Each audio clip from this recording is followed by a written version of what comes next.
My name is Connor Freusland, and I'm going to be talking about depleted uranium used within the Gulf War. Now, to start off, we need to give backstory on what the Gulf War was. On August 2nd, 1990, Iraqi President Saddam Hussein sent 140,000 troops and 18,000 tanks into Kuwait. Sanctions were then passed along with threats from the members of the United Nations. After their threats had little progress, on November 29th, the United Nations threatened to remove the forces using all force necessary. If they didn't remove their troops, on January 17th, Operation Desert Storm started, aerial bombing Iraqi forces, and on February 24th in 1991, the Americans deployed troops on the land. The troops were removed approximately 100 hours after deployment, with President Bush claiming Kuwait was back in Kuwait's arms. Now, before we get into the effects of depleted uranium on people, we need to talk about how depleted uranium is made. Depleted uranium is produced in the uranium enrichment process.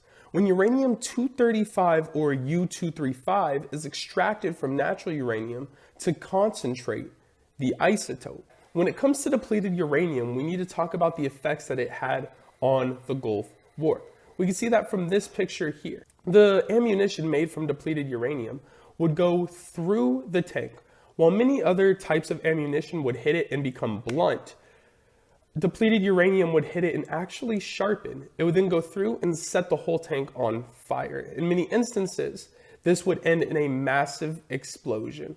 Now, we could see that from this picture of a man here who was scorched inside of the tank, that had detrimental effects on people who were inside tanks. We can also see people who were fighting as infantrymen, when they got hit, they would be scorched too, and we can see that from this picture here. Now, you might be wondering, how did American troops get affected by depleted uranium? When those explosions happened, it would send all of this depleted uranium up in the air.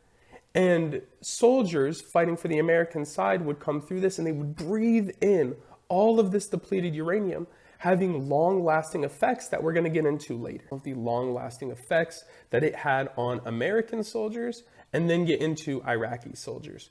Now, before the use of DU, the military medical community actually advised against using it because of the long-lasting effects that could happen to not only American soldiers, but Iraqi soldiers as well.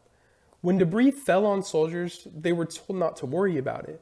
The government didn't tell the lower level soldiers that DU is something that's lethal. The higher level command would handle all of the ammunition and special suits, while the soldiers would handle it with their bare hands, not knowing they were being exposed to something that causes an insane amount of radiation. General McCaffrey went and talked to soldiers about the war in MOP gear, which kept him protected from contamination zones. He didn't have the other soldiers put on MOP gear until it was time for them to leave Iraq. That can be seen by the picture here. One of the soldiers who started experiencing symptoms couldn't control her bowels, feel her face, and couldn't feel anything from the waist down. Her memory also started deteriorating. Everything on her body started hurting, including her kidneys, which is a clear sign of DU. Her test came back as positive when she sent in a urine sample, and she was positive for DU. Gary Wheat, a veteran who was affected by DU ammunition and had DU inside of him, still has to go and get checkups for it every 2 years. Since he got back, he has a tumor in his left arm and extreme kidney pain in his left kidney. His son experiences similar symptoms to him for DU as well. Now, there are so many other stories that I just didn't have time to get to, but I'm going to show you guys pictures. You can see it from this picture here, this picture here, this picture, this picture, this picture, this picture, this picture, this picture, and these two pictures here. If you have time, take some time out of your day to go and research some of the other stories as well. Continuing with the last story though, we need to talk about some of the long-lasting effects that happened within the Iraqi families as well. In 1998, Iraq sponsored a conference to talk about the effects that depleted uranium ammunition had on families within the local areas. When asked, the Iraq Secretary of Defense said that they don't have the means to be able to get rid of the site. that is still affecting many children today. The site she was referring to was a trail of tanks, still contaminated with DU 8 years later.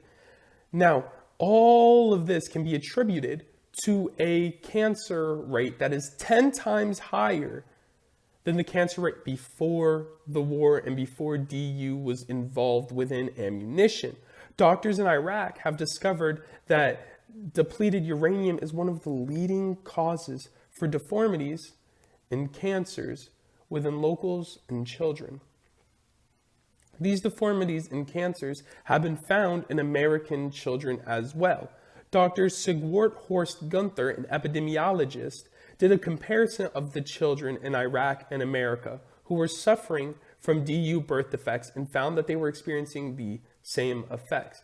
I'm going to put up Iraqi children. I'm going to put up American children. I'm not going to tell you guys which one, but I want you guys to tell me if you can see the differences. So we have one here, one here.